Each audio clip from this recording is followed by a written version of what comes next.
What if Cthulhu emerged from the depths of the ocean? It begins subtly, a tremor deep in the Pacific, a ripple across the sea, then a shadow, a vast, unimaginable shadow cast across the ocean floor. It rises, slowly at first, a behemoth stirring from eons of slumber.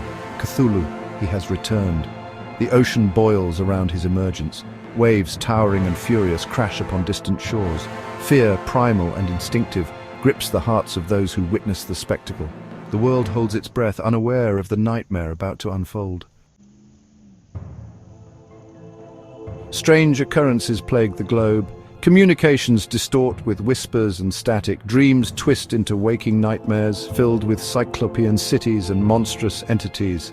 Animals, attuned to the unseen, grow agitated, their primal instincts screaming at them to flee. The whispers grow stronger. They weave their way into broadcasts, songs, conversations. Glimpses of madness bleed into reality.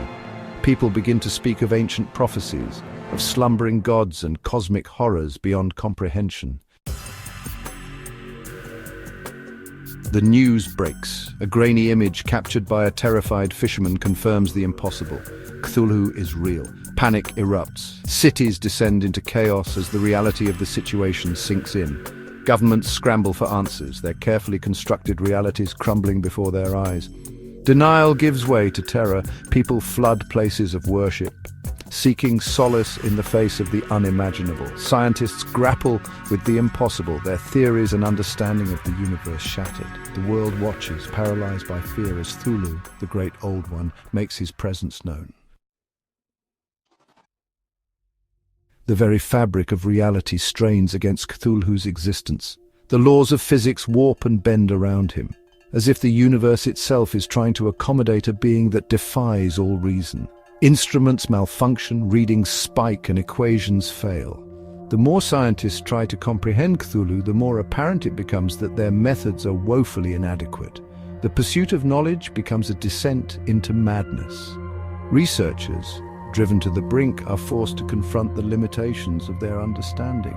The universe, once thought to be governed by logic and reason, now appears governed by forces beyond human comprehension. Section 5. Faith's Reckoning. Religions across the globe face their greatest test. The very foundations of faith are shaken as Cthulhu's existence challenges long-held beliefs. Some cling desperately to their scriptures, seeking interpretations that can explain the unexplainable. Others abandon their faiths entirely, their belief systems shattered by the emergence of a being that defies categorization. A profound spiritual crisis grips humanity. The lines between good and evil, right and wrong, become blurred in the face of cosmic indifference. The question is no longer about salvation or damnation, but about survival in a world where the old rules no longer apply. Section 6. The Cult of Cthulhu. From the shadows, a new breed emerges. They worship Cthulhu, drawn to his power, his otherworldly nature. They see him not as a destroyer, but as a liberator, a harbinger of a new world order. These cultists, driven by fanaticism and madness, perform ancient rituals, seeking to appease their new god and hasten his reign. Their numbers swell, fueled by fear and despair. They offer sacrifices, spread his word, and sow discord among the populace. They become a force to be reckoned with, their loyalty unwavering, their sanity questionable. Section 7. Living with Madness. The world adapts, albeit unsteadily. The initial panic subsides, replaced by a pervasive sense of dread and uncertainty. Life goes on, but it is forever altered. Cities are rebuilt with an eye toward defense, their skylines now marred by fortifications and watchtowers. Education shifts, incorporating the reality of Cthulhu and his ilk into the curriculum. Children grow up learning about the great old ones, their minds conditioned to accept the impossible. Humanity enters a new age, one defined by the presence of the cosmic horror that lurks just beyond the veil of reality. Section 8. A universe of terrors. Cthulhu's emergence shatters our perception of a singular knowable universe. It unveils a cosmos teeming with ancient entities, cosmic horrors that dwarf human comprehension. The stars themselves become a source of terror, their twinkling light hiding unimaginable creatures and ancient evils. The universe, once a source of wonder and inspiration, transforms into a vast, unknowable abyss.